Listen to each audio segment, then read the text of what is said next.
और उसी इन्वायरमेंट में और आगे चलना है। तो एक नया टॉपिक स्टार्ट करते हैं यहाँ से, जल। यहाँ से काफ़ी प्रश्न जो है वो आपके इन्वायरमेंट में पूछे जाते हैं। तो ये पीडीएफ पर तो सब कुछ लिखा है, तो लिखना तो आपको नहीं है, आप चाहो तो लिख सकते हो। सीधा हम आपको बोर्ड पर पढ़ाते हैं, फिर बाद में बता देंगे देखो ये पॉइंट जो हम बोल रहे हैं वो सारे पॉइंट इसमें लगभग लिखे हैं, तो आपको समझते हुए चलना है। तो यहाँ चलते हैं समझने के लिए। देखना,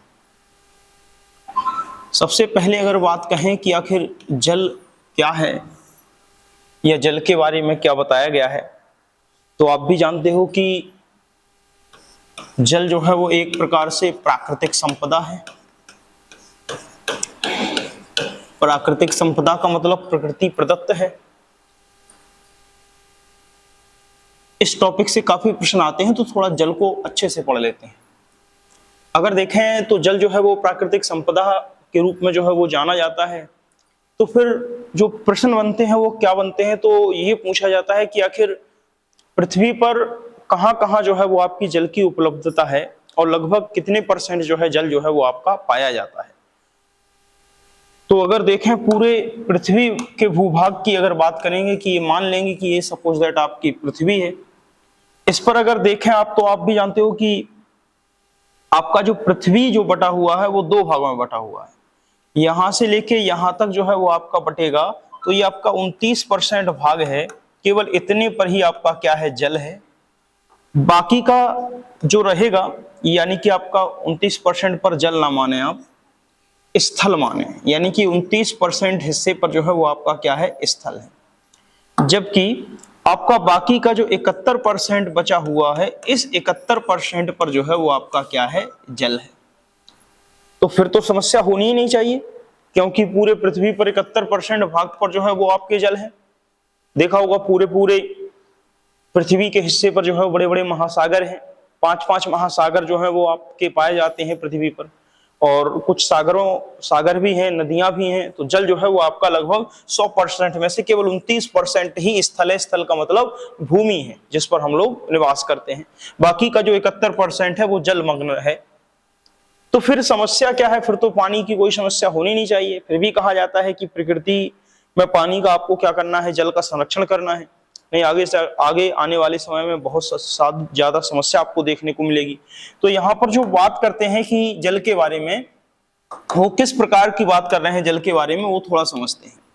ये कह रहे हैं कि 71% भाग पर जल तो है, लेकिन उसके बावजूद भी जो 71% पर जल है, उस जल की क्या स्थिति है, उस जल की स्थिति यहां समझते हैं। इसमें समझ लेते हैं कि 71% जो जल है पृथ्वी पर, उस 71% जल में क्या कहानी है। तो ये कह रहे हैं कि 71% में ये हिस्सा इतना सा काट लिया, तो वो कह रहे हैं कि इतना सा हिस्सा अगर आप हटा दो तो ये जो हिस्सा बच गया है ये लगभग आपका 97% जल है।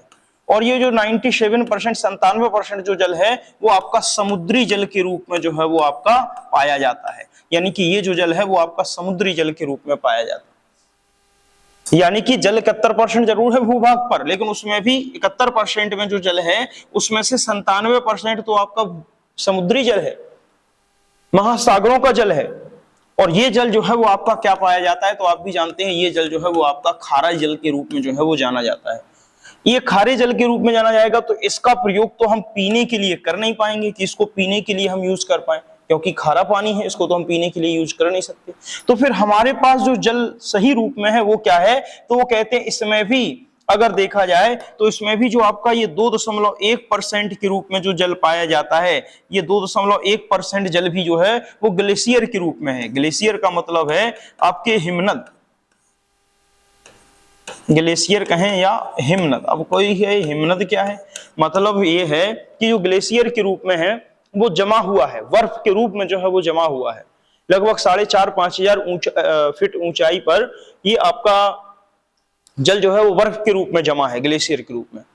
जब अत्यधिक गर्मी पड़ती है, या देखा होगा कि ग्लेशियर जो है बराबर पिघलते ही रहते हैं, ग्लेशियरों के पिघलने के कारण ही जो है वो आपकी नदियां बहती हैं, चाहे वो आपकी गंगा हो, चाहे आपकी यमुना हो, चाहे आपकी सिंधु नदी हो, चाहे ब्रह्मपुत्र हो। सारी की सारी जो नदियां बहती हैं वो ग्लेशियर के पिघलने के कारण ही आपकी नदियां जो है वो बहती हैं। तो आपका जो पूरा जल है 97% जल भूमिगत जल नहीं है, वो आपका भूमि जल है, उसका समुद्री जल के रूप में यानी कि खारे जल के रूप में जाना जाता है। और 2.1% जो जल है वो ग्लेशियर के रूप में जाना जाता है, यानी कि हिमनद के रूप में जाना जाता है। इस हिमनद के रूप में जो जल जाना जाता है, ये जल आप पी तो सकते नहीं भाई, ये तो बर्फ के रूप में जमा हुआ है, ये थोड़ी पी पाओगे। तो फिर पीने के लिए आप क्या यूज करते हो? वो कह रहे हैं कि यहां पर जो आपका ये जल बच गया है, ये जो आपका जल बच गया, यानी कि जो शेष पार्ट में ये जल बच गया है 0.9%, ये जल है, इस जल का ही आप किसके रूप में प्रयोग करते हो? पीने के रूप में क्या करते हो? प्रयोग करते हो।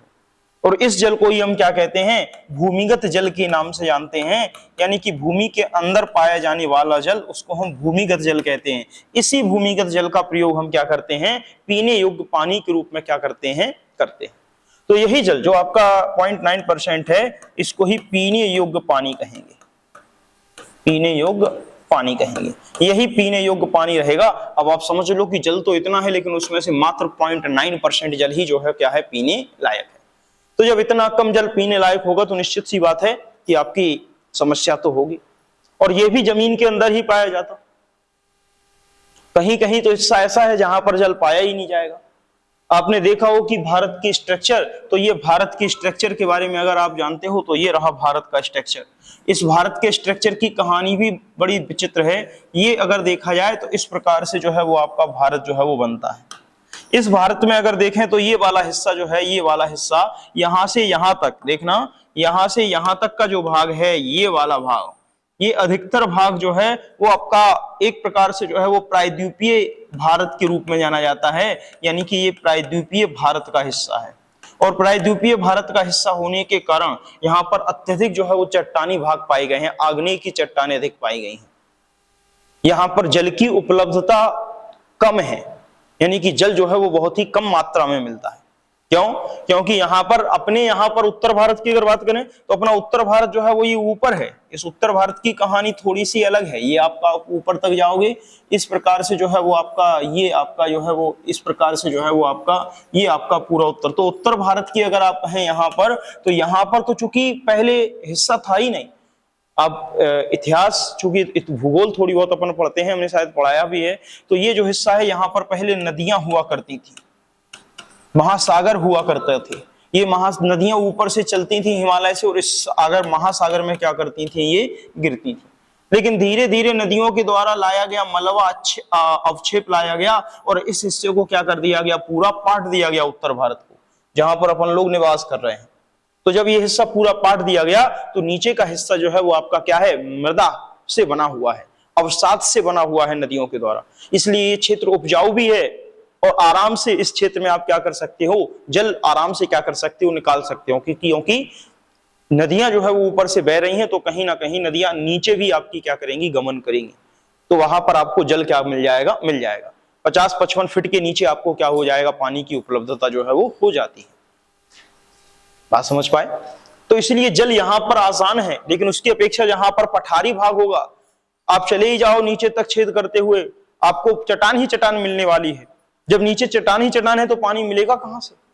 तो यहां पर पानी की आपकी क्या है? समस्या है।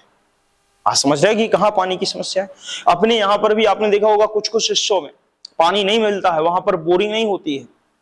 कुछ क्षेत्र ऐसे हैं जहां पर बोरिंग है ही नहीं। तो बोरिंग ना होने का कारण भी यही है कि वहां पर पूरा का पूरा चट्टानी इलाका है। अब पूरा लगभग मूल चट्टान, यानी कि जो नीचे से लेके ऊपर तक पृथ्वी ही चट्टान की है वो पूरी, तो वहां कहां छेद करते भी जाओगे चट्टान में तो थोड़ी पानी निकलेगा। तो वहां पर पानी की समस्या जो है वो बनी ही रहती है। अब बात अगर करें तो ये जो प्रायद्वीपीय वाला भारत है, यहाँ पर पानी की बहुत समस्या रहती है। आप कर्नाटक तरफ जाते हो, सबसे ज्यादा दिक्कत है पानी की। यहाँ पर तो लोग वग नहाते भी नहीं है 2-2 4-4 दिन। पता चला कहीं पानी मिल गया तो मॉल में घुस के ही नहा आए। पानी के लिए बड़ी समस्या है। चलिए अब अपन लौट आते हैं। तो पानी की, जल की बड़ी समस्या है, क्योंकि पीने योग्य पानी कहां मिलेगा अपन को? भूमिगत जल में ही मिलेगा। उसी पानी को हम पी सकते हैं। बाकी का पानी जो है वो आपका समुद्री जल के रूप में है और ग्लेशियर के रूप में है। तो समझते हैं कि और कौन कौन से पॉइंट है। अब देखना, ये जो तुम्हें समझाया है ये टोटल थ्योरी में लिखा है, इसलिए तुमसे कह रहे हैं कि तुम्हें लिखना नहीं है। देखना ये लिखा है, पृथ्वी का लगभग 3/4 71% भाग जो है वो जल से घिरा हुआ है। इस भाग को जलमंडल कहते हैं, ठीक है। 29% भाग स्थल है, इसको स्थल मंडल कहेंगे, स्थल पर है। तो फिर जो जल का वितरण है वो महासागरों समुद्रों में लगभग ये अनुपयोगी जल है जो 97% आपका पाया जाता है। क्यों? क्योंकि ये हमने आपको बताया है, ये जो आपको आप देख रहे हो, ये जल जो आप देख रहे हो अपने यहाँ पर जो आपको हमने बताया है, ये आपका है, ये आपका स्थल यानी कि स्थल भाग है, ये आपका जल भाग है, तो इसको हम जलमंडल कह दे रहे हैं। 71% भाग पर ये आपका जल है। अगर हम कहें इसी को, तो ये जल जो है वो आपका खारा जल है, इसको समुद्री जल के रूप में जानते हो, तो 97% जल खारा है। खारे जल को चूंकि लवण की मात्रा अधिक है, इसलिए इसको हम कहीं कहीं क्या कह देंगे, लवणीय जल भी कह देंगे, जिसको वहां पर लिखा गया है। और लवणीय जल है तो निश्चित रूप से इसका उपयोग जो है वो आप पीने के लिए नहीं कर सकते। ये जो आपका ग्लेशियर या हिमनद के रूप में है, तो ये तो बर्फ के रूप में जमा हुआ है, इसका प्रयोग भी आप पीने के लिए पानी के रूप में नहीं कर सकते। पीने योग्य पानी के रूप में किसका प्रयोग करेंगे, तो 0.9% पर जो आपका जल है, जिसको हम भूमिगत जल कहते हैं, केवल इसी का प्रयोग आप किसके रूप में कर पाओगे, पीने योग्य पानी के रूप में क्या कर पाओगे, कर पाओगे। यही थ्योरी है जो हमने वहां पर लिख दी गई है। इसको चूंकि इस पानी को पी सकते, तो इस पानी को हम क्या कहेंगे, अलवणीय। इसको क्या कहेंगे, अलवणीय जल।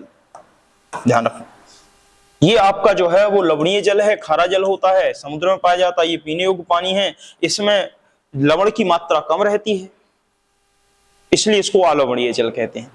अब बात करें अगर बात करें यहीं पर देखना, ये दिया है महासागरों या समुद्रों में लवणीय जल होगा, ये अनुपयोगी होगा, इसका हम क्या प्रयोग करें।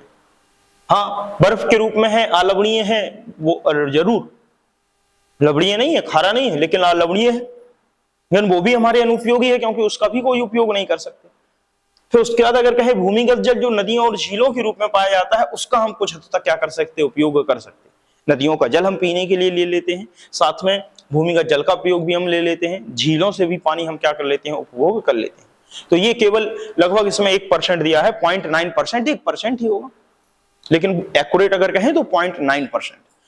अब देखते हैं, तो जो उपयोगी जल है, अब देखना इसमें भी जो उपयोगी जल है, अब देखना इसको भी उन्होंने और डिटेल में समझाया है, तो उसको भी हम तुम्हें यहाँ चित्र में ही समझाते हैं। देखना क्या बताया है, ये कह रहे हैं कि जो आपका उपयोगी जल है, देखना सर, ये जो आपको पीने योग्य जल उन्होंने बताया है कि ये जो 0.9% जो पीने योग्य जल है, इस 0.9% जो आपको पीने योग्य जल जो बता रहे हैं, इस पीने योग्य पानी या पीने योग्य जल में भी आप केवल कितना यूज कर सकते हो, तो वो कह रहे हैं आप इसमें 0.006% ही क्या कर सकते हो, यूज कर सकते हो। यानी कि केवल इतना 0.006 ही आपके लिए क्या है, उपयोग के लिए है। क्यों, बाकी जल कहाँ गया? अरे भूमिगत जल है, तो इस जल में अकेला ये थोड़ी है कि केवल भूमिगत जल है, इसी में कुछ झीलें भी हैं, मीठे पानी की झीलें, इसी में कुछ आपकी नदियां भी हैं, जिन नदियों का पानी जो है वो बह रहा है, और साथ में आपके फिर वही जो है वो आपका किसके रूप में है, भूमि के रूप में अंदर भी है। तो टोटल ओवरऑल 0.9% है, लेकिन उसमें से केवल हम पीने के लिए कितना यूज कर पाते, तो केवल इतना ही जो है वो हम पीने के लिए इसमें से भी यूज कर पाते, क्योंकि भूमिगत जल जो है वो जितना रहेगा उसी का तो हम उपभोग कर सकते। इसलिए आप समझ पाए होंगे कि हाँ, समस्या क्यों है जल की। इतना अधिक जल होने के बाद भी, उसके बाद भी जो है वो जल की समस्या आपकी बराबर रहेगी। अब चलते हैं सर इसी में, तो फिर समस्या यही है कि आखिर जल की समस्या है और जल की समस्या बढ़ती ही जा रही है। क्या जल की समस्या के लिए रोकथाम के लिए कोई उपाय नहीं? तो उपाय भी है, उसको भी चर्चा कर लेते हैं। देखना, अब यहां से थोड़ा बहुत चलते हैं कि आखिर भूमिगत जल क्या है या भूमिगत जल होता क्या है, क्योंकि यहां से आपके सीटेट में प्रश्न जो है वो बने हैं भूमिगत जल से। तो यहां पर जो थ्योरी लिखी है उसको हम तुम्हें वहां समझाते हैं, फिर यहाँ थ्योरी पढ़ाएंगे, ठीक है ना, या फिर यही हम समझाते चले, हमें कोई दिक्कत नहीं है। देखना, पीने के लिए सुरक्षित पानी को ही हम क्या कहेंगे, पीने योग्य पानी कहेंगे। लेकिन यहाँ पर चूंकि समझ में आएगा नहीं, तो हम चलते वही हैं और वही समझाते हैं, क्योंकि तभी तुम अच्छे से क्या कर पाओगे, समझ पाओगे कि आखिर पीने योग्य पानी है क्या। ठीक है, ये पूरा का पूरा पीडीएफ तो पूरा कंप्लीट है, बस आपको उस वहां समझ लेना है, तब ये पीडीएफ समझ में आएगी, नहीं तो फिर ये ऐसा लगेगा कि जैसे कुछ भी समझ में हमें नहीं आ रहा है। इसलिए वहां समझ लेते हैं। देखना, अच्छा मैं एक काम और करते हैं, इसी को वहां ले लेते हैं, तो समझाते भी चलेंगे और तुम्हें आगे एक्सप्लेन भी करते चलेंगे। देखना सर, एक मिनट, एक मिनट सर,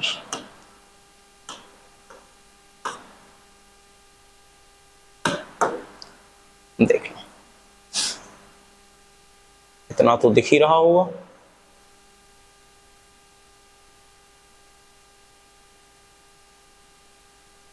दिख रहा नहीं दिख रहा? दिख रहा? बहुत छोटे छोटे अक्षर हो गए, इसलिए इस पे नहीं लेते हैं पीडीएफ को। ठीक है, दिख रहा तो कोई बात नहीं, देखना आप। चलिए देखना सर, समझना। अगर दिख रहा है तो अच्छी बात है, तो नहीं दिख रहा है तो फिर भी समझने की कोशिश करना, देखना। अब यहां पर क्या कहा है, ये तो हमने आपको बता दिया कि पृथ्वी के 3/4 यानी कि 71% पर जल है। ठीक है, लेकिन उसके बाद भी 29% पर स्थल होने के बावजूद भी जल का वितरण ऐसा है कि महासागर समुद्रों में अनुपयोगी जल और आपका बर्फ के रूप में जो जल है वो भी अलवणीय और लेकिन अनुपयोगी है। भूमिगत जल और नदियों के रूप में जो जल है बस केवल वही हमारे लिए इंपॉर्टेंट है। तो अब नीचे हमको पढ़ना है और नीचे समझते हैं कि कौन कौन से पॉइंट जो है वो इंपॉर्टेंट है। तो हमको यहाँ से भूमिगत जल समझना है कि आखिर भूमिगत जल क्या है। ठीक है ना, तो बस केवल भूमिगत जल को देख लेते हैं कि आखिर भूमिगत जल क्या कह रहे हैं। देखें, समझना, यहां से समझना, भौम जल या इसी को कहा जाता है भूमिगत जल। तो आपका जो भूमिगत जल रहेगा, मान लिया हमने, ये आपकी क्या है, अर्थ है। इस अर्थ के ऊपर आप भी देख रहे हो कि कुछ आपकी क्या होगी, यहाँ पर मृदा होगी। इस प्रकार से ये आपकी मृदा होगी, यानी कि ये कई लेयर जो है वो आपकी मिट्टी की होगी, कहीं चट्टान होगी, कहीं कंकड़ होगी। उसके नीचे जो है वो आपका क्या होगा, यहाँ पर जो है वो लेयर के रूप में, कई रूप में पानी जो है वो आपका पाया जाएगा।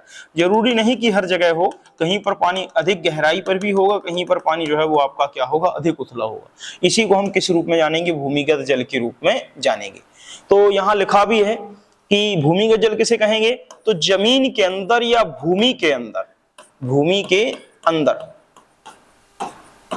पाए जाने वाले, यानी कि भूमि के अंदर पाए जाने वाले जल को, यानी कि जो भूमि के अंदर जो जल पाया जाता, उस भूमि के अंदर पाए जाने वाले जल को ही आप क्या कहते हैं, भूमिगत जल कहते हैं या भौम जल कहते हैं। भौम जल का मतलब भी यही है, जो आपका लिखा है भौम जल, उस भौम जल का मतलब भी यही है कि आखिर ये पानी जो है वो भूमि के अंतर्गत पाया जा रहा है। तो यहाँ यही लिखा है कि जमीन के नीचे पाया जाने वाला जल जो है वो क्या कहलाता है, भौम जल कहते हैं। ये कहाँ मिलेगा, तो कुओं और कुछ झीलों का जल स्रोत भूजल है, जबकि हेडपंप और नलकूपों में जल जो है वो आपका भूमिगत जल से जो है वो आपका जल आता है। इसका मतलब क्या है उसको भी समझाते हैं। देख, अब यहां चलते हैं और एक पॉइंट बना लेते हैं, देख समझना सर।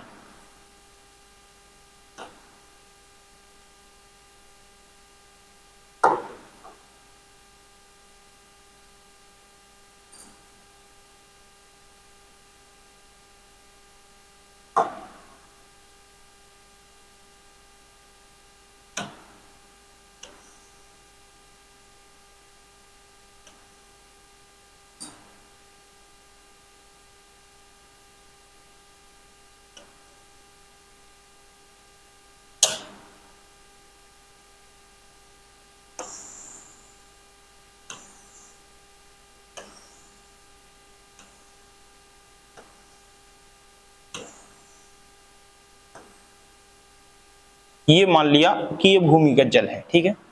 अब इसको ऊपर इसलिए ऐसा बनाया है ताकि अपन अपने हिसाब से इसको चेंज कर सकें। देखना ऐसे, अगर इसको यहाँ पर थोड़ा यूं लिया और यहाँ छोड़ दिया, फिर यहाँ लिया, फिर यहाँ छोड़ दिया, ऐसे देखना।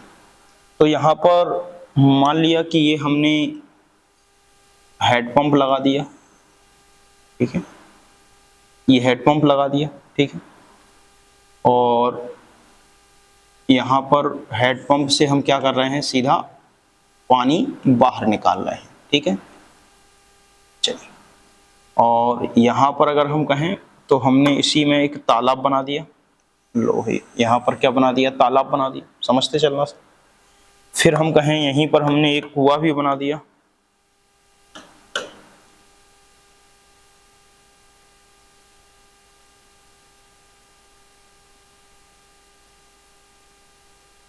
यहीं पर एक हमने कुआं बना दिया, ठीक है।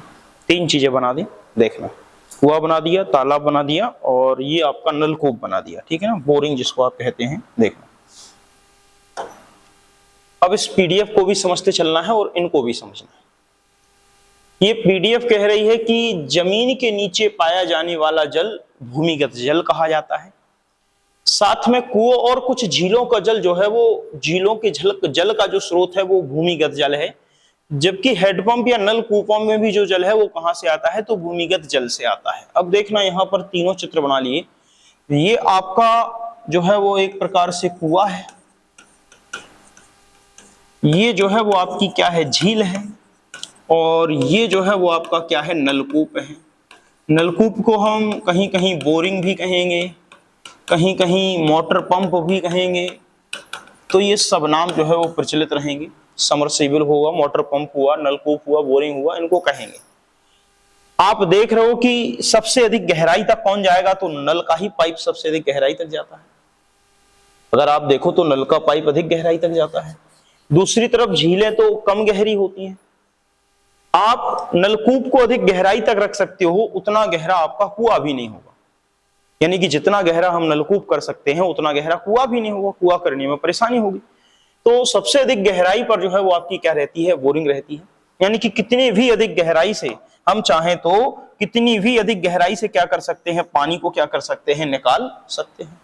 तो यहां पर इसका स्रोत चाहे इसका स्रोत चाहे इसका स्रोत, स्रोत का मतलब कहां से इनमें जो है वो पानी आ रहा है, चाहे वो आपका झीलें हो, चाहे वो आपका कुआं हो, चाहे वो आपका क्या हो, नलकूप हो या बोरिंग पंप हो, सभी में जो है वो आपका पानी का जो स्रोत है वो केवल एक ही है।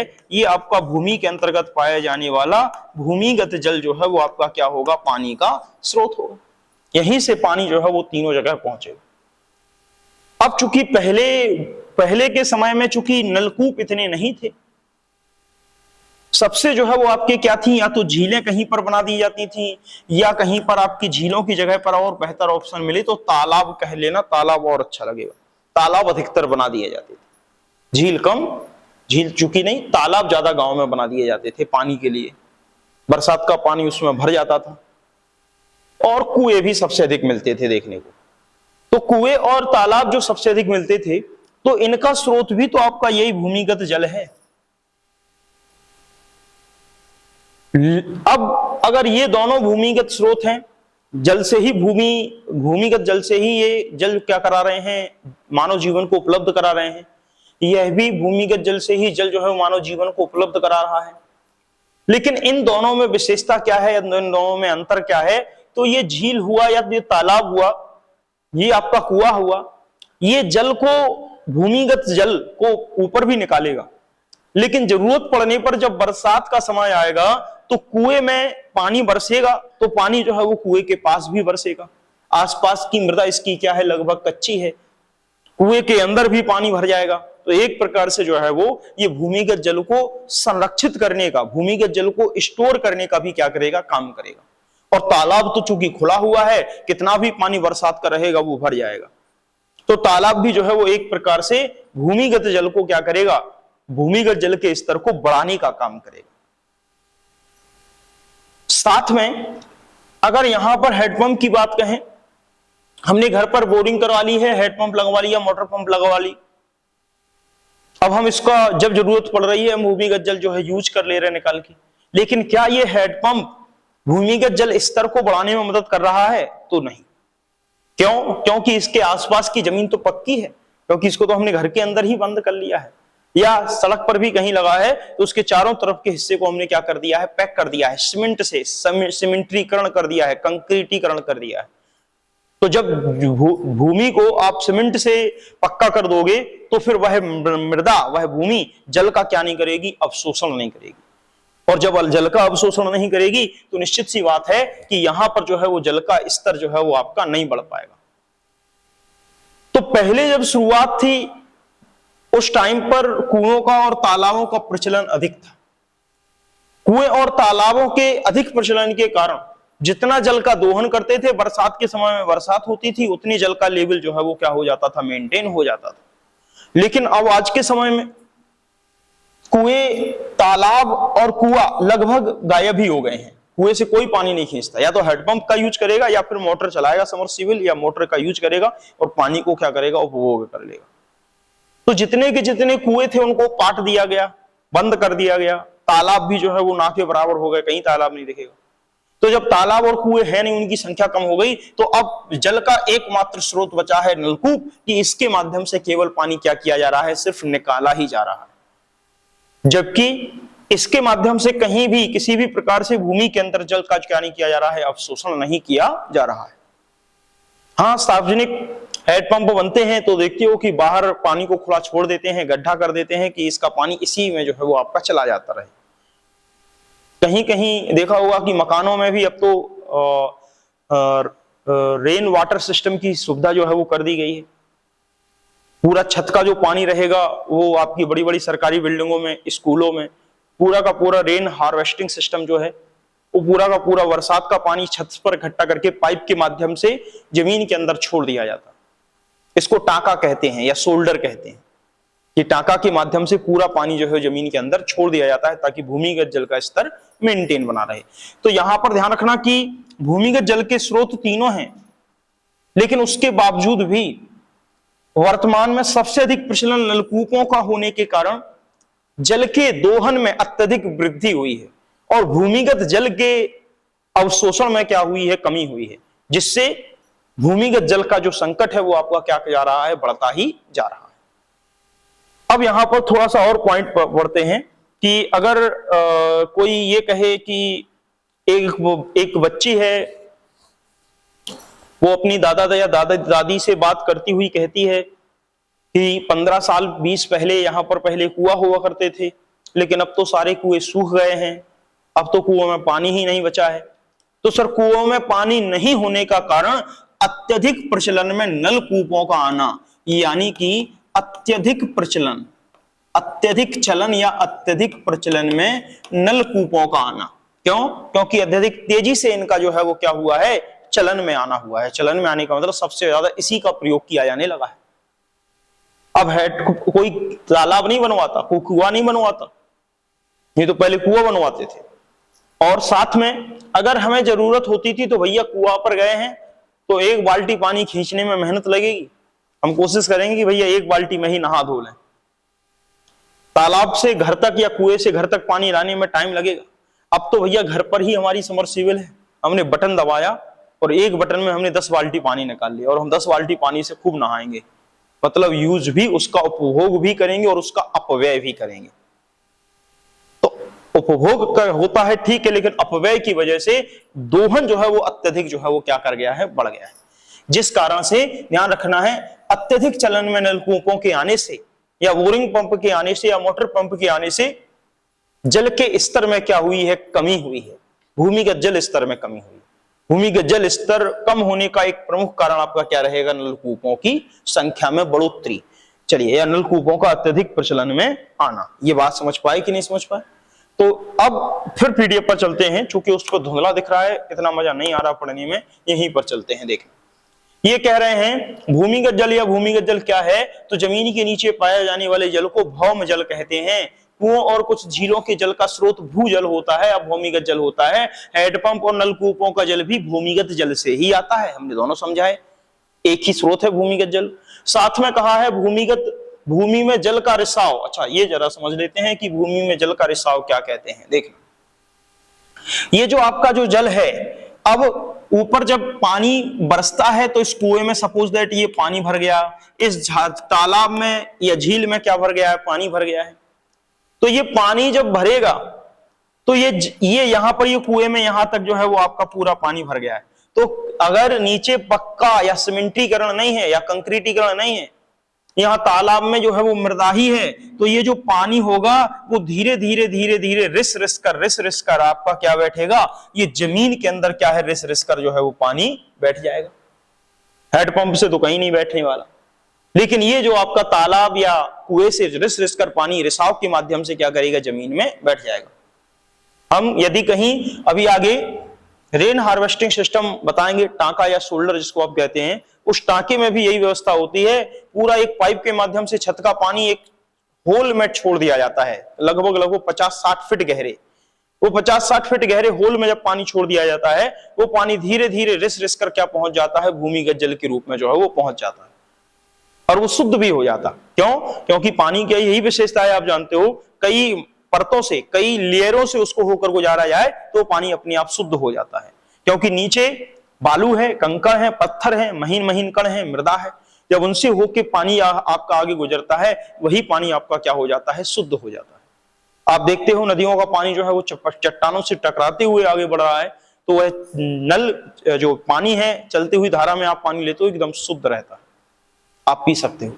तो वही है कि जब ये रिस रिस कर पहुंचता है तो यह जल आपका क्या हो जाता है, शुद्ध हो जाता है। तो अगर पेपर में पूछा भी जाए कि जो भूमिगत जल है उसके रिसाव को, या किसके कारण, किस प्रक्रिया के कारण जो है वो आपका भूमि में पुनः जल पहुंचता है, तो ये कहलाता है निस्यंदन, या कह सकते हो अंतः निस्यंदन, या आप निस्यंदन भी प्रक्रिया कह दो तो भी चलेगा। ये देखो ये लिखा है, इसको यहां देख लेंगे आप, ये लिखा है अंतः निस्यंदन, स्यंदन लिखा है लेकिन अंतः निस्यंदन इसको करेंगे, यानी कि भूमिगत जल का रिसाव अंतः निस्यंदन कहलाता है। इसको हम वहां लिख दे रहे, अंतः निस्यंदन। ये जो रिसाव हो रहा है इसको अंतः निस्यंदन, ठीक है। यानी कि आपका एक प्रकार से जो जल है वो आपका धीरे धीरे अंदर रिसता हुआ जा रहा है। अब इसी के बात करें कि और कौन कौन से पॉइंट हैं, तो ये जो जल है भूमि के नीचे कठोर चट्टानों के बीच में संचित जल के भंडार के रूप में जो है वो रहता है। यानी कि आपका जमा कहां रहेगा, तो जो जमा रहेगा वो आपका विभिन्न प्रकार की लेयरें हैं। विभिन्न प्रकार की लेयरों का मतलब है यहां पर इस प्रकार से जो है वो आपका, इस प्रकार से जो है वो जल जो है वो इस प्रकार से कई लेयरों के रूप में नीचे जो है वो आपका क्या है, इस प्रकार से जमा हुआ है। और इस प्रकार से जो जमा हुआ है तो भूमि के नीचे कठोर चट्टानों के बीच में संचित जल के भंडारों को ही क्या कहते हैं, जल भंडार कहते हैं। यानी कि वहीं पर जल जो है वो आपका संचित रहता है। इसके लिए अगर भूमिगत जल को पुनः पूर्ति करनी है रिसाव के लिए कि आखिर कैसे भूमिगत जल फिर से जल स्तर बढ़ेगा, तो उसके लिए वर्षा का जल का रिसाव होना जरूरी है। यानी कि जो बरसात होती है वो वर्षा का जल रिसाव होकर के कहां पहुंच जाए, वापस वहीं पहुंच जाए। क्यों? क्योंकि आपका जो वर्षा का जो जल रहेगा वो पूरा महासागर वगैरह हुए वहां से पानी को एकत्रित करते हैं। आपका पूरा का पूरा जब बादल बनता है तो बड़े बड़े महासागरों पर जो है वो बराबर जो है वो बाष्पीकरण की प्रक्रिया चलती है। वहां महासागरों का जल बाष्प बन के ऊपर उठता है, वही महासागरों का जल जब बाष्प बन के ऊपर उठेगा और फिर वह जब स्थल की ओर गमन करेगा तो जहां पर भी बरसात करेगा वह बरसात का जल, देखा होगा कि आप उसको पानी जो देखते हो वो जब बरस के नीचे गिरेगा तो वही जो है वो मृदा में अगर संचित करने की व्यवस्था कर ली तो वो पानी कहां से आ रहा है, महासागरों का जल है। खारा भले ही है लेकिन उसको एब्जॉर्ब करके लाया जा रहा है बाष्पीकरण करके। यहाँ पर जब वो बरस रहा है और फिर भूमि में पहुंच के रिसाव के माध्यम से वह जल क्या हो जाएगा, शुद्ध हो जाएगा, वो पीने योग्य हो जाएगा। बात समझ पाए? तो ध्यान रखना है कि अगर भूमिगत जल की पुनः पूर्ति के लिए वर्षा के जल का रिसाव होना जरूरी है, क्योंकि वर्षा के रिसाव से ही जो है भूमिगत जल की क्या होती है, पूर्ति होती है। चलिए आगे चलते हैं। यहां पर लिखा भी है अन्य कारण भी कि जल की कमी या सूखे के क्या कारण है। तो ये 4-5 कारण बताए गए हैं जल की कमी के या सूखा पड़ने के कारण बताए गए हैं। पहला कारण है वर्षा का नहीं होना और साथ में वन उन्मूलन यानी कि वनों की कटाई। मतलब इसका क्या समझते हैं सर? ये तो यही समझ लेंगे क्योंकि इसमें ऐसा कुछ है नहीं, देखना इसमें ऐसा कुछ है नहीं, सारे पॉइंट जो है वो आपके सरल ही है। तो इसको यही समझ लेते हैं ताकि समझ पाए। देख कहा गया है यहां पर कि जल की कमी या सूखे का कारण क्या है। तो जल की कमी का कारण है वर्षा का नहीं होना या वन उन्मूलन, वनों की कटाई। भाई वर्षा नहीं हो रही है, वर्षा नहीं हो रही है, उसका कारण एक कारण ये भी है वनों की बराबर क्या की जा रही है, कटाई की जा रही है। और जब वनों की बराबर कटाई की जाएगी तो पर्यावरण संतुलन जो है वो बिगड़ेगा, और जब पर्यावरण संतुलन बिगड़ेगा तो निश्चित सी बात है कि जहां पर आप देखते हो कि घनी वनस्पतियां हैं वहां पर अधिक बरसात होती है, और जहां पर वनस्पतियां कम है वहां पर बरसात कम होती है। तो यहाँ के वन काट दिए जाएंगे तो निश्चित सी बात है कि वनों के कटने के कारण आपकी बरसात भी जो है वो क्या होगी, कम होगी। फिर दूसरा, वाष्पन व वाष्पोत्सर्जन के कारण मृदा से लगातार जल की क्षति का होना। वाष्पन और वाष्पोत्सर्जन, वाष्पन का मतलब क्या, हमने अभी बताया था जब सूर्य का प्रकाश, ये सूर्य है, इसका प्रकाश किसी वाटर बॉडी पर इसकी सूर्य की प्रकाश की किरणें पड़ती हैं तो निश्चित सी बात है कि इस पानी को अपनी तरफ क्या करेंगी, बाष्प बन के उड़ा लेंगे। और बाष्प बन के पानी का उड़ना ये क्या कहलाता है, बाष्पन की प्रक्रिया कहलाती है। तो आपका बाष्पन और बाष्पोत्सर्जन, चूंकि बाष्पन की प्रक्रिया किसी वाटर बॉडीज में अगर पानी है, यानी कि अगर कोई महासागर है, कोई नदी है, तो वहां पर बाष्पन की प्रक्रिया चलेगी। लेकिन बाष्पोत्सर्जन की प्रक्रिया कहां, तो आपकी जो पेड़ पत्तियां हैं, जो पौधे हैं, उनकी पत्तियों पर बाष्पोत्सर्जन की प्रक्रिया चलती है। यानी कि जो पेड़ है उसको भी पानी की आवश्यकता पड़ती है और वो भी पानी एब्जॉर्ब करता है। जब अत्यधिक पानी का वो एब्जॉर्ब कर ले तो उसको बाहर भी निकाल देता और बाष्पोत्सर्जन के माध्यम से क्या कर देता है, पानी को बाहर निकाल देता। देखा होगा आप सुबह के टाइम जाओ, तो चूंकि सुबह के टाइम या फिर आप कभी भी जाओ, एक पेड़ को आप पत्ती को पकड़ के देखो तो निश्चित सी बात है कि सुबह के टाइम आपको उस पर पानी मिलेगा। क्यों? क्योंकि वो बाष्पोत्सर्जन की प्रक्रिया से जो है वो पानी बाहर आ जाए। दिन में इसलिए नहीं, क्योंकि धूप पड़ती है तो वो पूरा पानी क्या कर लिया जाता है, धूप के द्वारा एब्जॉर्ब कर लिया जाता है, यानी कि प्रकाश के द्वारा अवशोषित कर लिया जाता है। साथ में कुएं, तालाब और नदियों का सूखना ये भी एक पानी की कमी का कारण है, यानी कि जल की कमी का ये भी कारण है। आपके कुएं तालाब बहुत कम हो गए,